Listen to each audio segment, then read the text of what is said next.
Welcome to Keepin' It Real, your go-to radio show for fresh insights and vibrant introductions. Get ready to dive into a world where we offer you the latest in real estate wisdom and the juiciest community tidbits. From expert advice courtesy of top realtors to opportunities to give back through local charities, we've got you covered. Plus, we'll shine a spotlight on the young athletes driving our local sports scene and uncover the buzzworthy happenings both in town and beyond. Stay tuned for a jam-packed hour of enlightenment and entertainment right here on Keepin' It Real. What's in a name? Everything. Long Realty has been a cornerstone of Southern Arizona's real estate market for nearly 100 years. Our name is our bond, and our agents are our strength. Trust in the name that stands for experience and expertise. Visit longrealty.com or call 520-459-4993 to connect with an agent today. Long Realty. Smart move. All right, good morning, good Saturday morning to you, and welcome to the Keepin' It Real radio show, brought to you by the Sherry Ethell Team at Long Realty Studios, right behind Denny's on Fry Boulevard. And I am here today with a new special guest who's never been on our show before. I've got Kathryn Switzer. She is the founder and philosopher of the Serenity Learning Center here in town. Welcome to the show. Thank you. I'm happy to be here.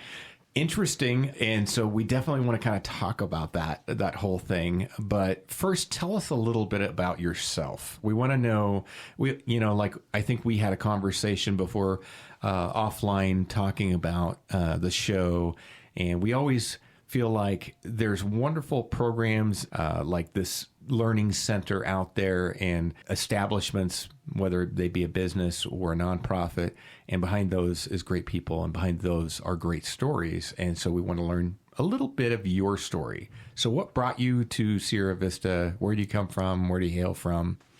Yeah, so we all have a story, right? Right. So my story, kind of that weird little girl from Texas that, grew up and moved a few different places and realized I really loved knowing my neighbors, being able to go outside and play in the dirt and do all of that. In the middle of the road, I had 5 kids. And wow, 5 kids. You don't look like you're old enough to have 5 kids, folks. So I'm sitting here looking at her, and I'm like, no way. That's no way possible. But totally. My oldest one is 23, and she would be a grandma. Wow. Yes, and he's so cute. Congratulations. That's awesome. Thank you. And it depends on the day, right? One day you're like, oh, yeah, they're like, I get it. You're totally a grandma. And other days they're like, no, I think you look really young. So today's a good day. Thank you for that. But also part of the journey is I found this guy 3 years ago, Joel Switzer, and he was like the best friend ever and such a good fit for this crazy life that I'd built, trying to be purpose-driven, trying to live wherever I stood, trying to have experiences that aligned with the highest wisdom I could possibly grab hold of. And he was looking for a good spot to go, and he actually found Sierra Vista. Okay. And he, told me about it, and I looked at the map, and I came down, and I had quiche at the library. And I was like, okay, if I can have homemade quiche at the library, that's amazing. And every person I meet, I just fall in love with. This feels like home, and we're so glad that we're here. We hear that all the time. It's a special place, Sierra Vista and Cochise County as a whole. It's such a unique place. I remember when I first moved here well over a decade ago, and I just started my new position out here with federal law enforcement, and my kids came down to visit, and they were like, Dad, this is like the best place you've ever lived. Of course, we were on the border most of the time, so there's some kind of rough places along the border, as you know. Yeah. But and we just have loved it, and we decided after a while that we fell in love so much with it that this was going to be our forever home, and here we are. Many, many years later. So that's awesome that you have the same kind of story. I'm sure there's a lot of people listening right now who are kind of in the same situation. They just, for some reason, cross paths with Sierra Vista for a variety of reasons, no matter where they came from, and loved it. Yeah. And so that's cool. Now, so were you and your husband, are you in the same... Were you in the same business of, what you were doing, or was he a different kind of... That's actually a great story. So when I met Joel, we met because, single mom, 5 kids. I've got this really intense, involved business I've built. And we met and we matched on a bunch of things. And so for the first year, part of the process of really seeing if he fit in my life was he came and he taught at my school. So he became Dr. Joel, the science teacher, and everyone fell in love with him. And of course, we decided he was Evidently, definitely so part did of the family. you. Yeah. Yes, but he was so great. He's like that homeschool dad personality that like knows Yeah. tons of things, but is like super kind. And I was like, cool, if you can fit into my life, because I don't want to drop any of the things that matter to me. My kids are still kind of young. Well, a couple of them now. And good for yeah. him to jump into all that commotion, because that's not easy. I mean, It takes courage. to do. Yeah, I've raised a lot of kids and other people's kids too, and so yeah, it's a challenge, and so good for him. That's awesome. Absolutely. That's awesome. So you both have kind of some of the same passions, and you found some shared opportunity there. Now, tell me a little bit about the school. Now, so you have a school somewhere else as well than here? I do. Yes, I So it started sounds up in like you Phoenix. started somewhere else. Yeah, I started up in the Phoenix Valley, and so I've been leading schools for almost 12 years now. Okay. That campus is well established.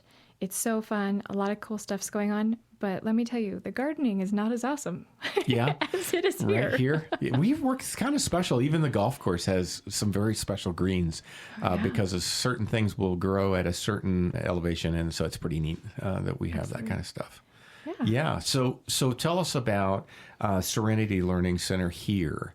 When did you start it? How did you get involved with that? How did you decide, that you were going to do the same thing here? Yeah. So when you love a place, right? And a big part of creating the school is creating community. Yeah. And to be able to support within a community, because I've had this idea for a long time. And one thing that I've seen proven out is that if you have a group of people that want to do good things, if we have each other's backs and are supporting each other and we have common projects, everyone is lifted. Everyone has an easier time being successful. Yeah. One of the things I'm a nerd about is economics.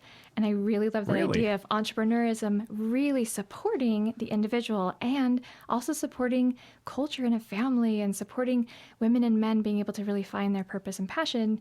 So, because I come from a background of like mentoring adults before I ever started the school. Okay. And so here it's like, well, if I love this place, I definitely want to add like the good that I found in what happens when people come together and are sharing their talents and sharing their interests and supporting the next generation.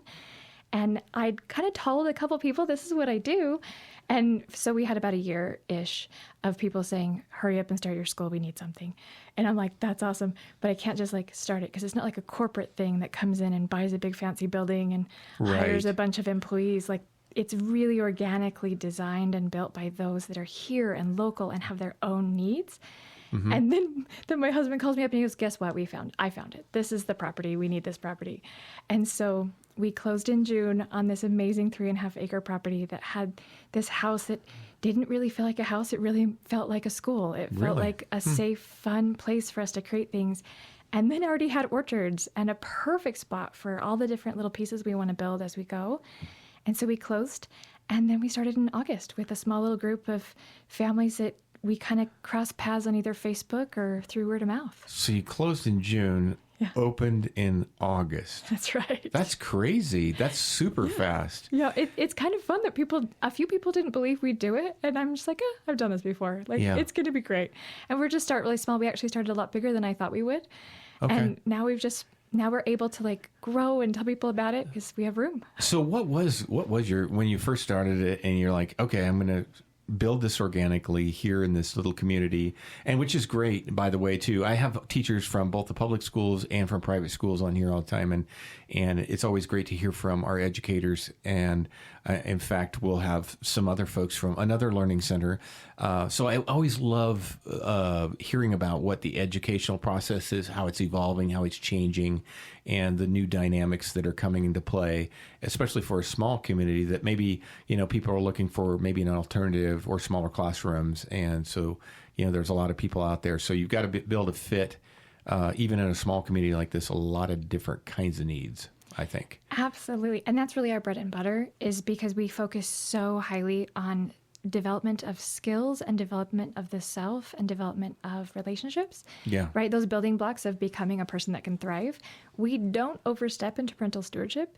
And so that means over the course of the years that I've done education, we've had families from backgrounds I didn't even know existed in Arizona, and they were able to find us and have a safe place for their kids to like really be honored and grow, but also their family strengthened. Yeah. And so when teachers come in, one of the first things is making sure that teachers understand, like, we're not putting our opinions in, we're not flavoring it with any kind of judgment or any of those extra pieces. We're really dialing into, okay, healthy development, safe spaces, like best absolute skill development so the kids can really thrive, become those people to be like self-motivated, right? And know what to do with their learning. Productive, right? Yeah, all of that. And we can do it really efficiently. And especially when you have those small class sizes, you have real relationships where the parents don't feel disconnected. They feel even more connected to their children and to the community that's wrapping around them. Wow, that's awesome. Well, I definitely want to hear more about, obviously, the school, the structure, the size that you're building, your dreams of what it will be. But we got to take a quick break. So let's take a quick break. We'll come right back after these brief messages, folks. And we'll be talking a little bit more with Kathryn and Serenity Learning Center. We'll be right back. In a town with heart and history, the Sherry Ethell Team is the key. Serving service that we agree for military law and retirees. Stress-free process you will see. Personal care is our guarantee. Real integrity, real results. The Sherry Ethell Team, we never halt. Real experts here to guide your way, making dreams come true every single day. Trust a team that knows just what to do. The Sherry Ethell Team, working for you. Real integrity, real results. The Sherry Ethell Team is your one and only call. All right, welcome back to the Sherry Ethell Team Long Realty Studios. I'm Dion Ethell. I am your host, and this is Keepin' It Real. And we're keeping it real today with Kathryn Switzer, and she is the founder and philosopher of the Serenity Learning Center. We talked a little bit before the break that you've done this actually before you started the school here. You started it up there in Phoenix, and now that you're here, you're kind of doing it all over again. Now, do you still operate that school too? Oh, yeah, they're doing great. Okay. They have only like a couple openings left, and that's kind of always how it is. The classes are usually pretty full. But of course, it's like max 12 kids per teacher. So when we say really full, it's still super fun, and parents hang out all the time, and it's great. Okay. Yeah. So let's kind of roll with that perspective there. What was your goal when you first started? Okay, I want to have 2 classrooms and I want to have 10 kids in each classroom. Or what was your goal, and where are you kind of at now that you're starting? Yeah. So luckily I have brilliant teachers that are working with me. And so we're working as a team, and with our economic model, right? The nerd for economics sitting over here, we want it to be where the teachers are paid so generously that even though they're only there the 9 mornings a month that we're doing academics, their compensation per hour is really high. And so for that time they're spending, they're able to have that time be well valued, but they're compensated based on the tuition that comes in. So as a teacher's class grows, their compensation increases, which, silly me, I would think that's how it always should be, right? If your job gets harder, you get paid more, but that's how this actually works. And so the teachers actually find that perfect natural balance of, getting the word out, or saying, you know what? This is a great group of kids. I can serve my best with this number. And so let's cap the class. So they have a lot of autonomy within the program. And so they each have their classes, and they know how big they feel comfortable growing their classes. And they know what happens, on the back end for that balance, right? The economic balance as their class grows. Well, it kind of sparked all kinds of questions in my head here. But first of all, I guess I want to know, how many kids is there a ballpark that you're kind of hoping for that around? I mean, I know you said they got a lot of their input there, and they can kind of grow this organically. But at some point, do you kind of say, look, we really want to keep this small, these classrooms, so they don't get overcrowded? Absolutely. So each level, so it kind of depends on the size of the room too, because we have one room that's kind of smaller. Yeah. So that one is size of bodies and number of children. Sure. But we really, really want to keep it under or at 12 kids per teacher. So if we had a bigger classroom, that would mean 2 teachers. So the kids I get all see. that personal attention. Oh, wow. Be able to have that teamwork with maybe different focuses and different talents, but be able to support those kids because the kids are going through lots of different learning experiences. Now, throughout what the day. age groups are these? Yeah, so we have kids from the ages of sometimes we have a 3-year-old, but usually 4 to about 18, 19. Wow. And so we do all okay, the that's a pretty levels. broad spread. It is, yeah. It's really fun. So ideal numbers when I've built out my dream buildings on the property, which is really just a barn so that we can do volleyball and teen dances and fun stuff like that, we'll end up with 6 nice sized classrooms. So that would be about 60, 70 kids max. Yeah. So it's still going to be a small program, but you want to know everybody. So you're not looking to become, the next ALA or whatever that's got, a ton of kids and bus routes and tons of stuff going on. No. You're kind of looking to stay small and... Well, and the thing that happens is we'll open up more locations. If another community says, oh, we need another one, like right now we've got a location we're looking at in Douglas, where a family out there really wants us to come. And so we're on the front edge of working out whether or not that space will work. And then we'll start finding teachers in that area. And so this can really be like a neighborhood, small community project. But for a location to really achieve all of our goals that we have, you can't have just a horde of people crammed into a building. Sure, yeah. No, I totally understand. And I guess I'm trying to wrap around my head, too, just the age groups and everything. So, and with the number of classes and everything. So, do you have a mixture of age groups in the same classroom, or would you have, it's from this age to this age, it's going to be that in that classroom? How does that work? That's a great... Yeah, because they are smaller, right? No, it's a great question. So we do have a mix, but we don't divide by age because we don't do grades. And so what we do is we actually do a quick evaluation of maturity for those students. Because, at any age, if you missed a skill, you can learn the skill. But you're going to have different ways of interacting with the world depending on how you're maturing. And our whole program is really based on child development and that healthy ability to grow and stretch.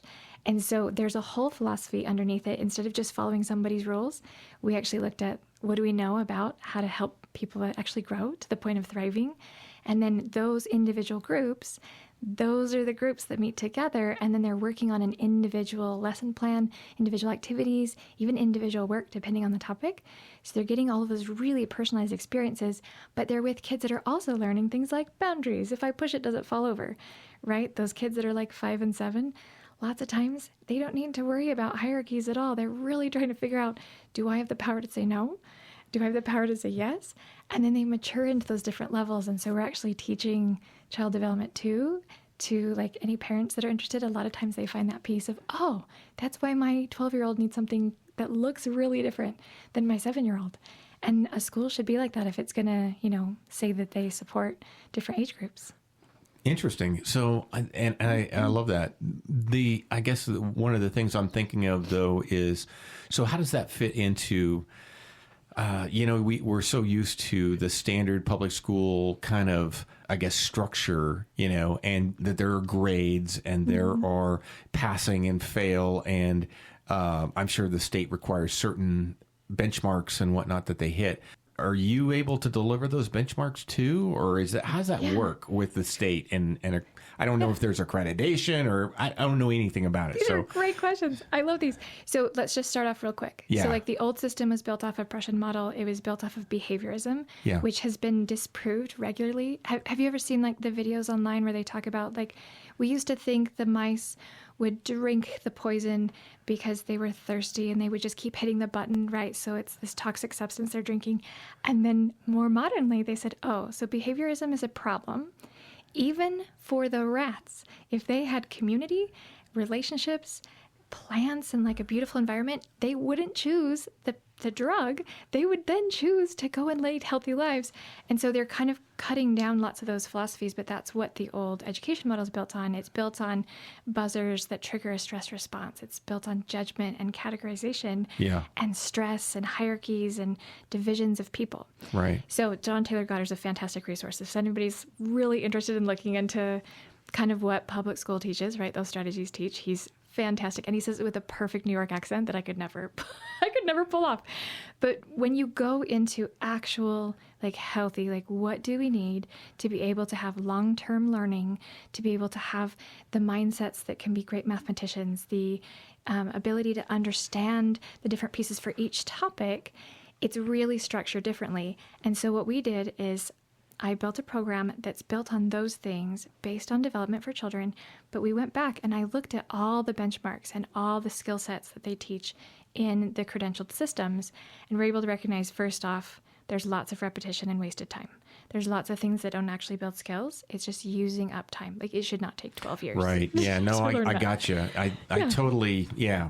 I having raised my own children and then helping raise other people's children and stuff over the years, I've learned through, my own maturity too, in recognizing some of that more. And you see that a lot where you're kind of like scratching your head wondering, why are they even there sometimes in certain classes? Or maybe, part of the class was used wisely and then the rest of it was kind of just not really useful to them. In fact, maybe even destructive to them because they're goofing off and maybe making bad relationship choices and stuff like that. Well, yeah. Well, what are you motivated to do in public school? You're motivated to either become popular or hide, right? You're motivated to either not get in trouble, or the younger ones might want to be teacher's pet. And then you get punished later. Yeah. Where instead of that, if you are actually talking about real people skills, right, and you have the opportunity to learn real pieces, our kids, the ones that are with us for long enough, are usually done with their core academics by about 16. And so we're just on a faster track, not because we're going faster, but because we're giving like an opportunity, real like nourishment and development of actual skills that stick with you a lot longer. Yeah. And then after that, we have more mentoring program that's a lot more personalized. So we're supporting those kids into, what do we do now? Yeah. Now that we've got a great foundation, like, what kind of adult do we want to be? What kind of projects or businesses, or what's that continuing education that's going to help us on our career paths? And to start that when you're like 16, 17 is awesome. Yeah, I bet. It's kind of interesting. I find it fascinating because, too, even from my era, right, we had some programs that were like for talented and gifted, but only a few people got to be part of that experience. And it was basically an accelerated program, very personal oriented, and kind of like what you're talking about, but it only was available to a tiny handful of people. And you had Not to kind of everybody test got it. in, Yeah, right? you do. They gave you an IQ test. Yeah. They checked whether or not we could fit in. Like, I'm one of those kids, right? And I remember thinking, I love the stretching that I do here. I don't love getting thrown back into the class and being tested on things that they got to talk about while I wasn't here. So I've got to figure out what to do. And when you're in like 5th grade, right, there's not a lot of books that you take home to study on your own. Yeah. And I just remember thinking, like, what is this for? Like, what's the point of this? It started my path of like questioning maybe authority a little bit, right? Of just like, why? Like, let's just ask why. What's it for? Well, and I kind of like the idea too. It's kind of like right now, a lot of people are talking about college, whether it's useful or not. They talk a lot about, trade schools and whatnot, and bringing back some of the basics and trying to get people into useful positions that fit, their passion and their abilities and their intelligence and everything else. Yeah. And so I kind of like that. But I got to take a quick break. I know it's coming up, but let's take a quick break. We'll come right back, folks.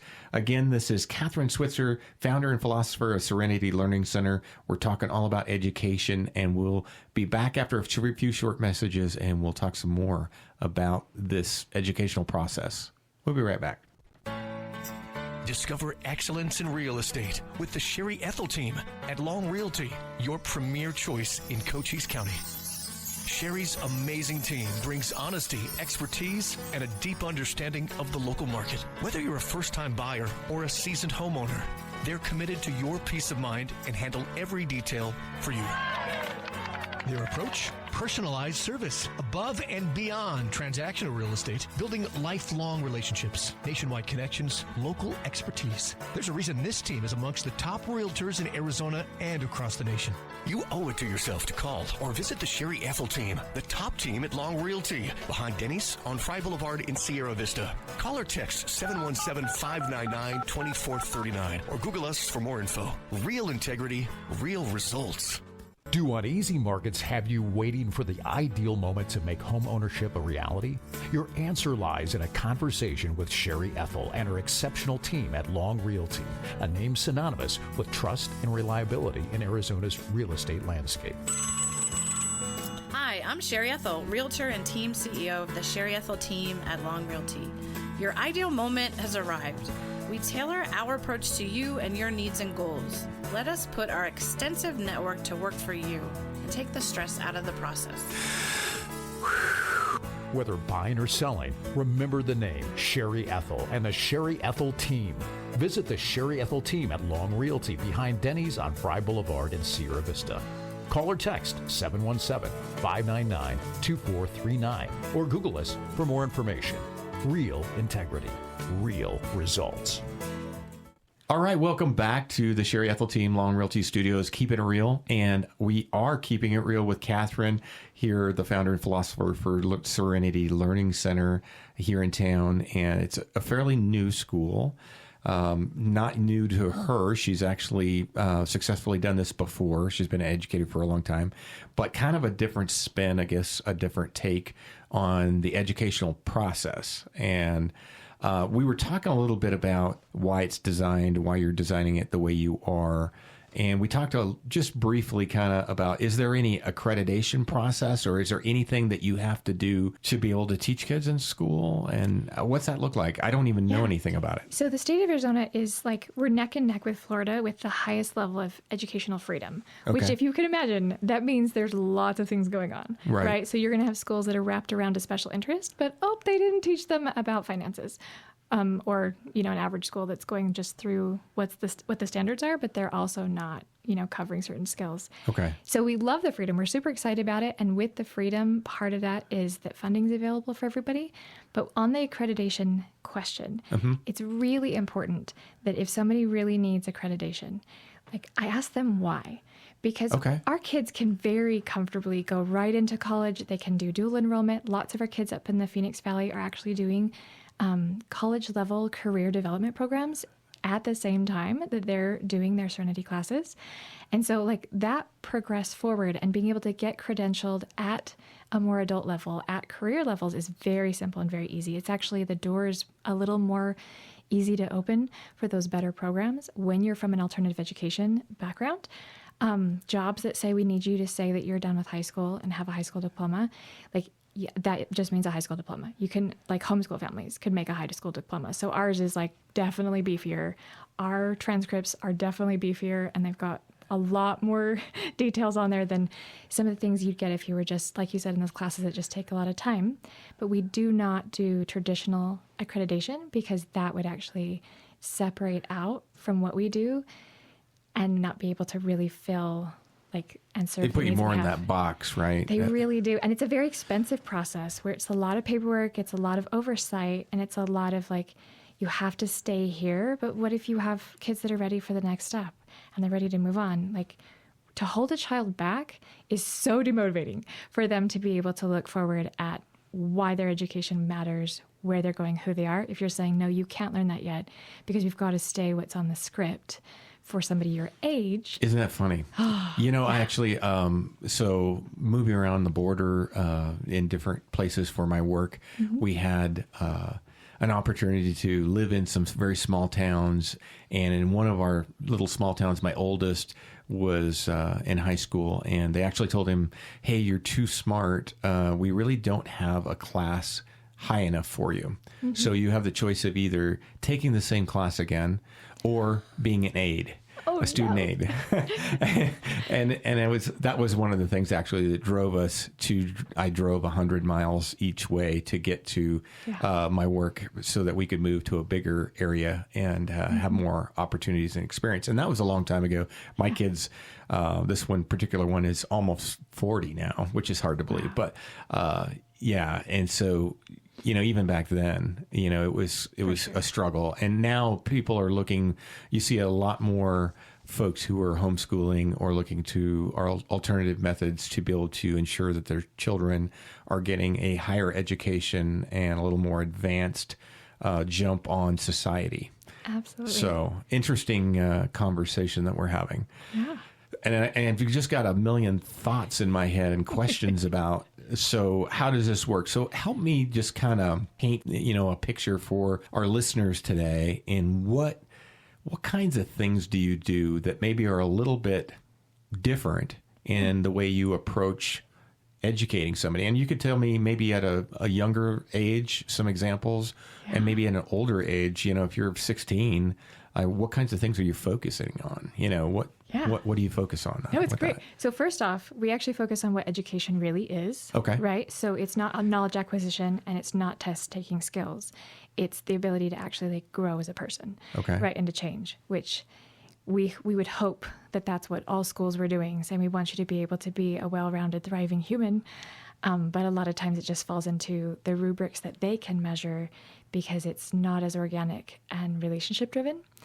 And so for our purposes, we have to have teachers that really not only care about those kids and their safety and their development, but also care about those parents and the bond they have at home, and really supporting leaders, the parents as the leaders of the education. That's one of the things we do with both our schedule being really condensed down to 9 mornings a month, but also the way we interact with the kids and the way we support their time at home and honor that.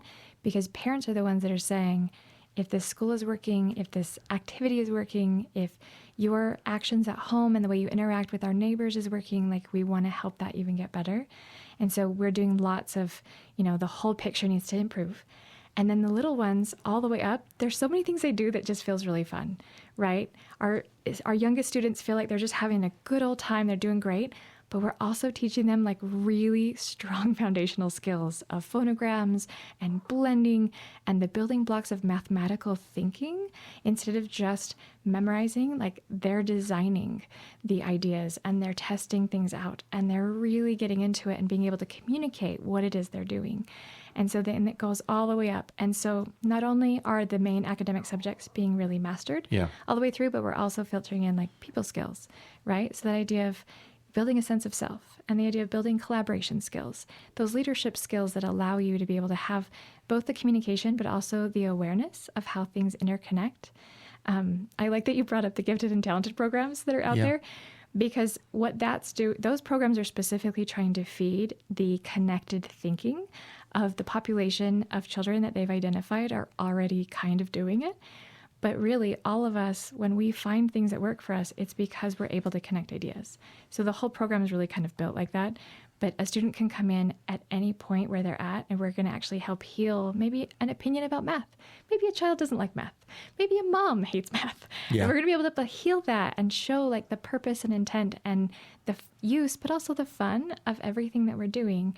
And so the kids aren't doing anything that they can't identify what it's for, which is really important. When a child says, why am I doing this?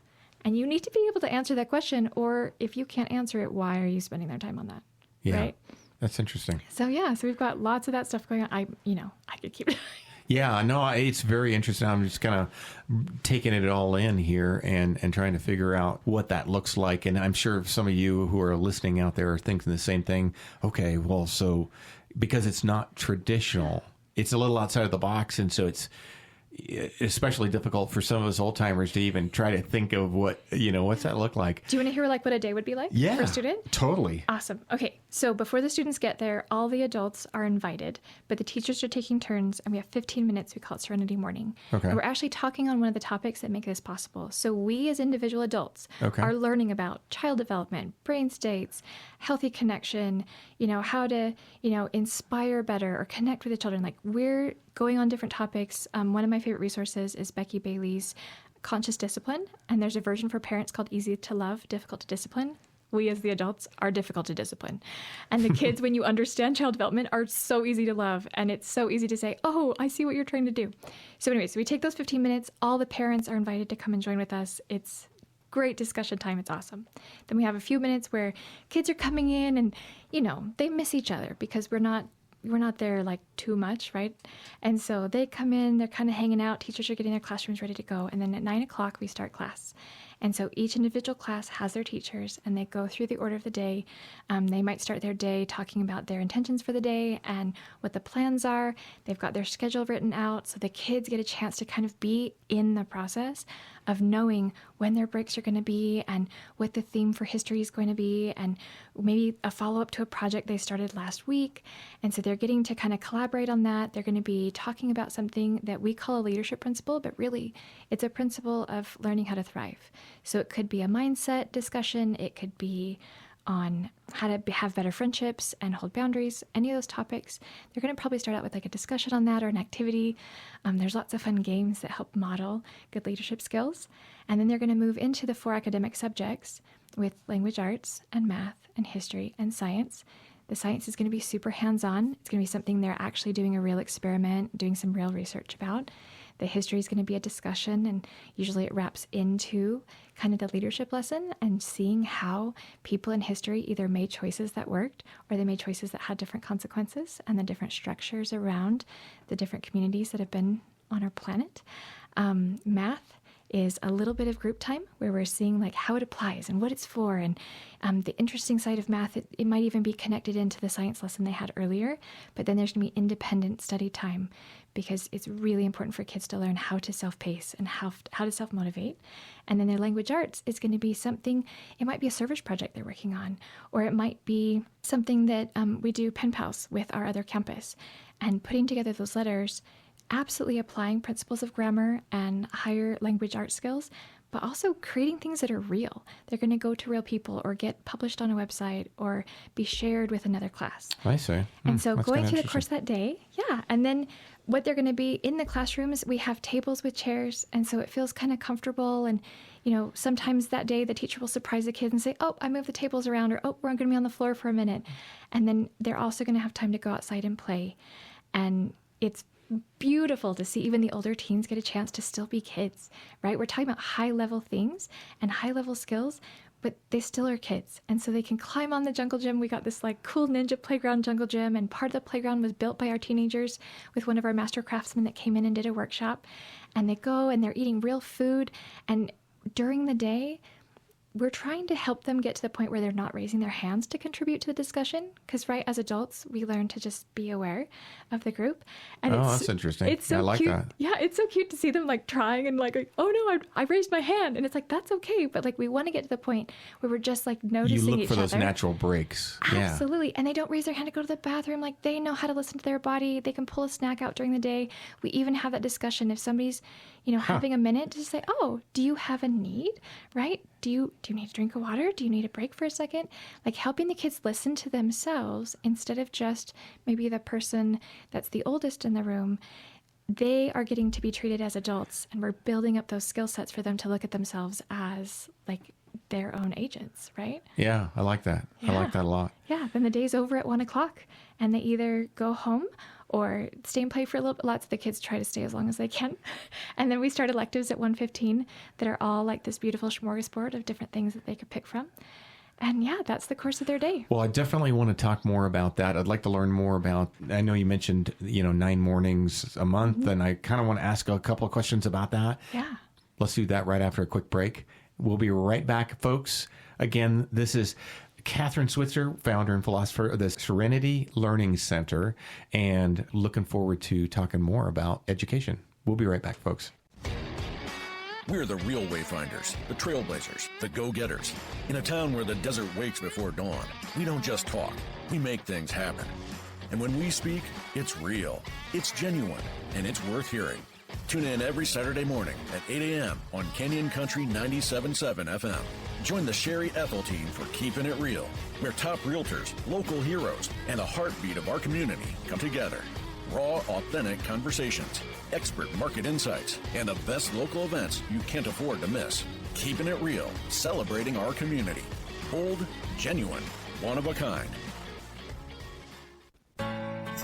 Discover excellence in real estate with the Sherry Ethell Team at Long Realty, your premier choice in Cochise County. Sherry's amazing team brings honesty, expertise, and a deep understanding of the local market. Whether you're a first-time buyer or a seasoned homeowner, they're committed to your peace of mind and handle every detail for you. Their approach? Personalized service, above and beyond transactional real estate, building lifelong relationships, nationwide connections, local expertise. There's a reason this team is amongst the top realtors in Arizona and across the nation. You owe it to yourself to call or visit the Sherry Ethell Team, the top team at Long Realty, behind Denny's on Fry Boulevard in Sierra Vista. Call or text 717-599-2439 or Google us for more info. Real integrity, real results.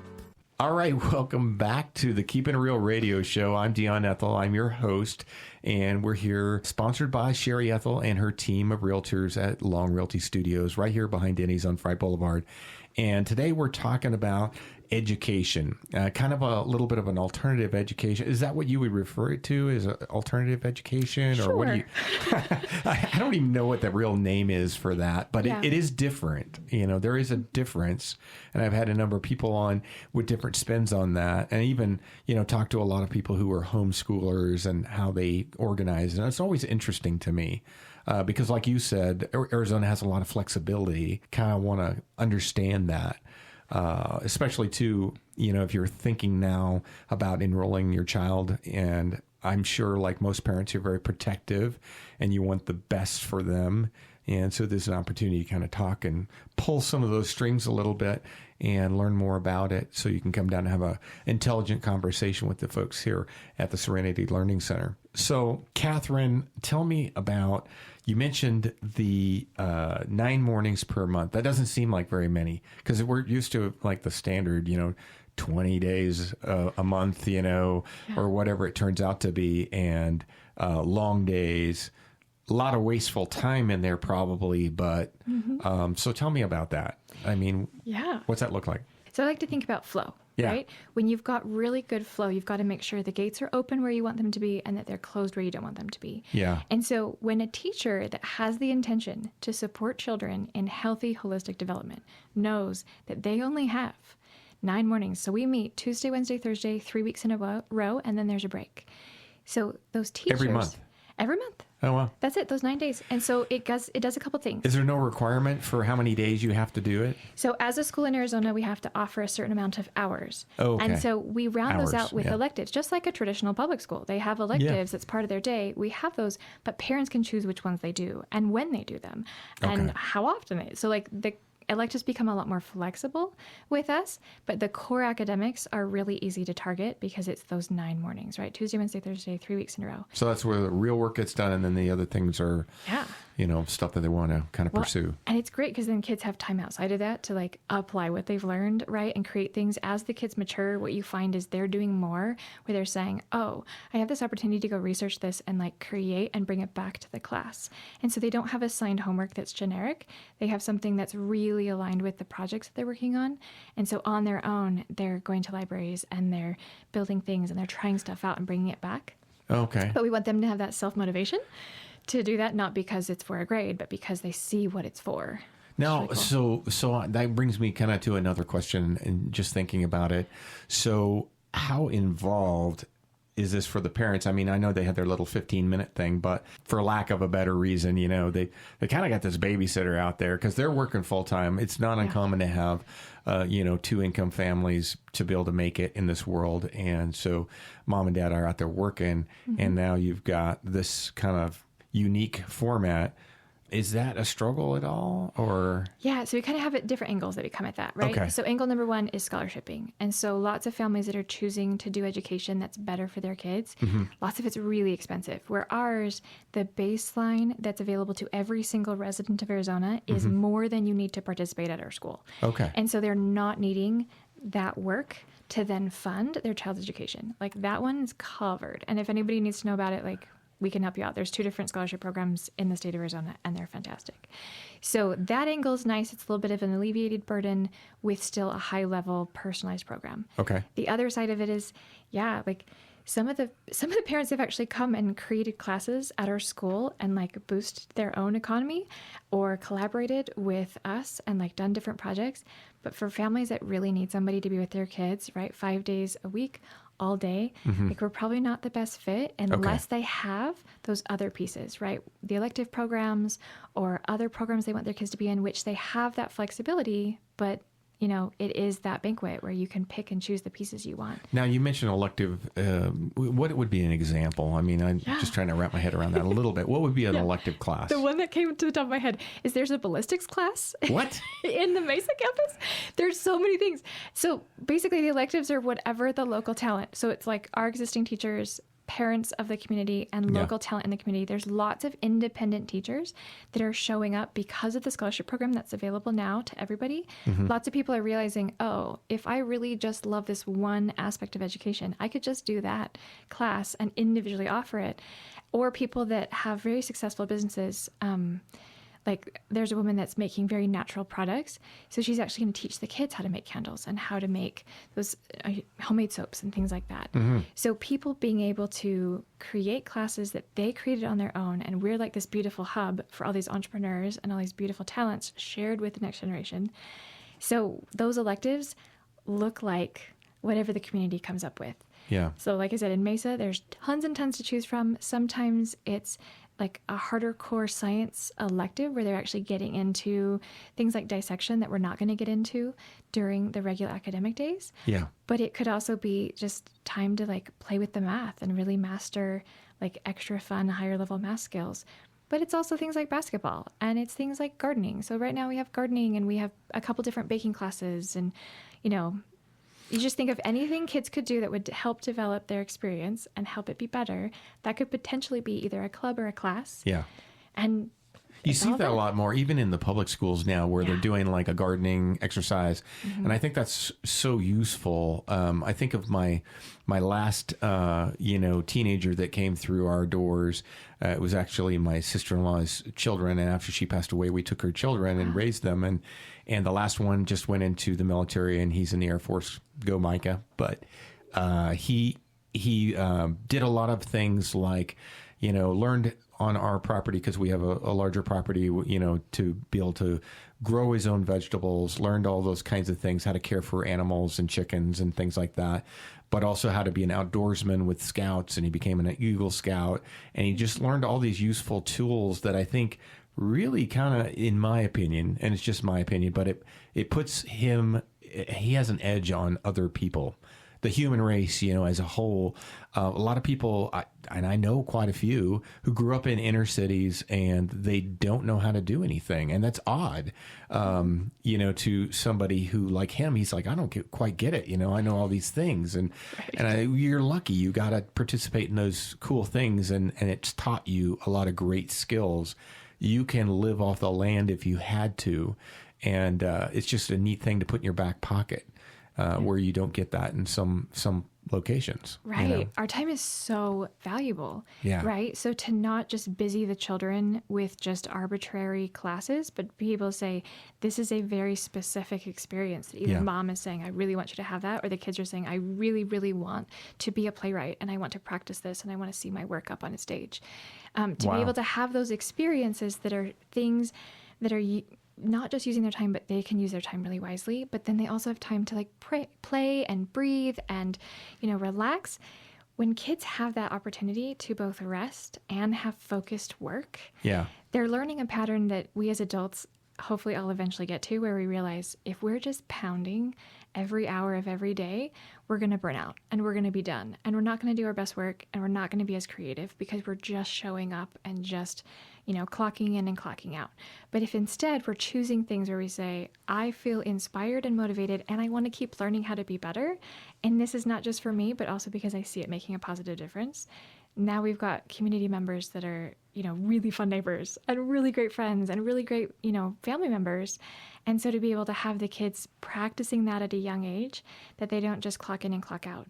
They don't all of a sudden just drop everything because the bell rang. Right. Like, it's part of a more natural process of I'm stretching and growing. I'm recognizing the changes happening inside of me, and I'm getting a chance to stretch out and do things I didn't know I could do, which is really cool.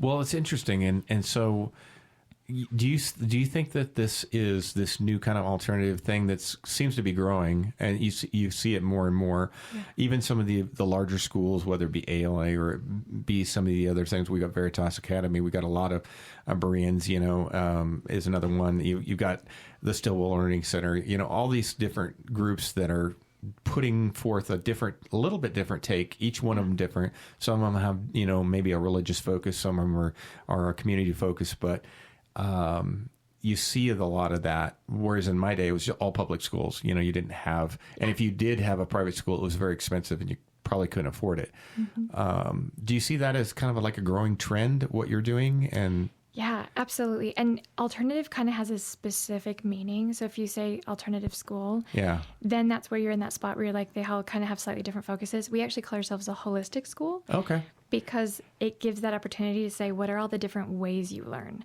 right? What are all the different skill sets you'd need to thrive as an adult? And to be able to stretch out and give those kids such a huge variety.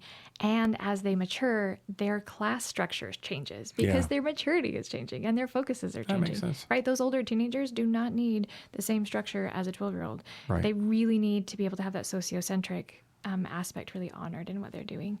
So holistic education is really what we are under. But what I'm watching is we've had generations of, oh, wow, that's wrong. They took out shop from school, right? Or, oh, no, they stopped honoring like our family culture, and now the school is doing something different that doesn't match our family culture, right? And the way funding is moving. And, you know, I was part of the generation that they had standardized testing, and it was like a test where you didn't have to go for your grade. So we mostly chose not to participate because we had the choice still. And then the next year and going forward, they all of a sudden had this nationwide standardized, we're going to just treat all the kids like this product we can mold. And lots of us, that rubbed us the wrong way, and it felt off. And so as we're seeing these different things, I think also with media and with the information we have, a lot of people are realizing the elites never played that game. The people that had access to more resources, the people that had access to better information, didn't do that to their children. They got to be more customized. They got to be in programs where they were treated more like young people, young adults. And so because we're seeing it more, right, more of our media is showing that like maybe that higher level school is letting the kids like build a boat instead of just sit in class all day. And so the idea of what school has to be or could be, I think, has expanded. And there's been a lot of movements. So I give lots of kudos to the homeschool movement because they pushed and they said, guess what? We can do it like the founders do it, or we can do it over here in this strategy, or we can just be out in nature and journaling. Like there's so many different strategies, and I've studied almost all of them. And to be able to see all that's out there, the homeschoolers at first, it was illegal to homeschool. They were getting put in jail, and they were getting kicked out of their communities for homeschooling. So they kind truant officers and things like that, right? Yeah, they push that line, and I feel like the next line are schools like mine that are saying, hey, so I'm saying no to direct government funding because I want to honor the parents, and I want to honor the best that we know about child development and building academic skills. And to do that, I can't be going off of the research that still believes that rats will poison themselves if, it's available. So we've got to do better things and be on that front edge and keep getting better and keep improving, which is so much fun. And as people hear about it, right, once you know that, like, you can just open the door and have fun, and you meet a homeschool family and realize those kids are, like, doing really great at math, we just more and more, we don't want to go back in the cage. So let's take a quick break. We'll come right back after these brief messages, folks, and we'll be talking a little bit more with Kathryn and Serenity Learning Center. We'll be right back.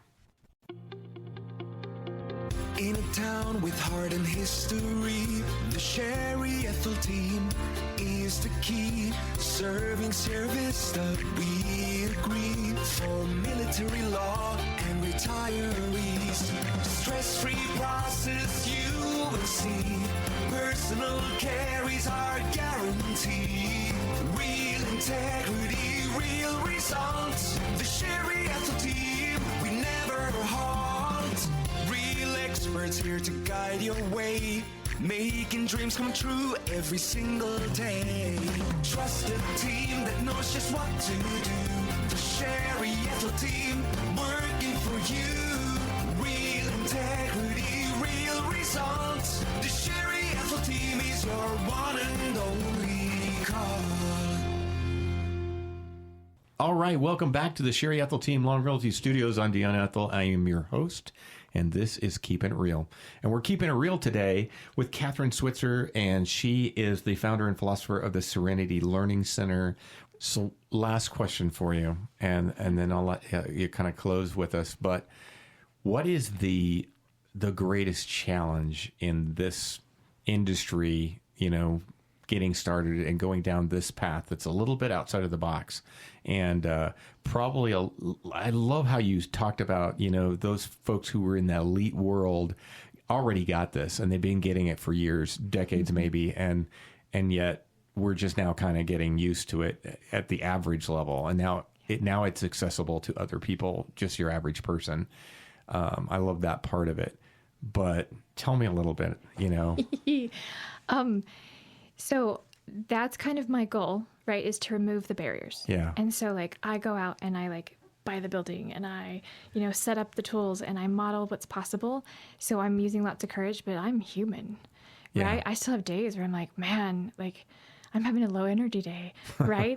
And so for me to break that barrier, it's having other people that also have a vision for what they want and just connecting together and just being able to be an inviting energy. Yeah. I want to invite people to come see. I want to invite people to see what's possible, to meet the teachers, to meet the kids, to see everybody happy to be there every day. Yeah. Right? To be able to actually see it. And I think when it's a concept that might be in a book, or it's a concept that, you're hoping your kids would be happy about learning math, for example, right? It's really difficult to break through into something we haven't seen yet. Right. And so being on your show and being able to put the messages out there when I'm not really great on social media, I don't put a lot out there, but like, I know that that's the path. Like, people, if they can just see what's possible and how it can start really simple with just a few kids and a few courageous people that are saying, yeah, I want to actually like protect the space. As we see it, it gets easier to try. Yeah. We just haven't seen it yet. Like, I've not been around that long. Kind of cutting edge. Yeah.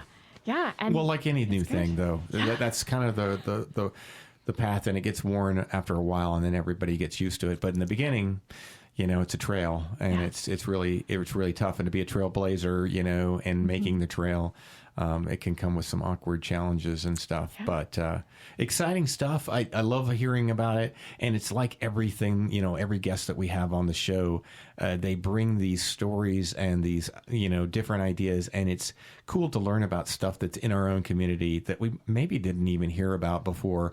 Maybe we don't know anything about. We've got an opinion about what it's supposed to look like. And this is another maybe challenge to our norms.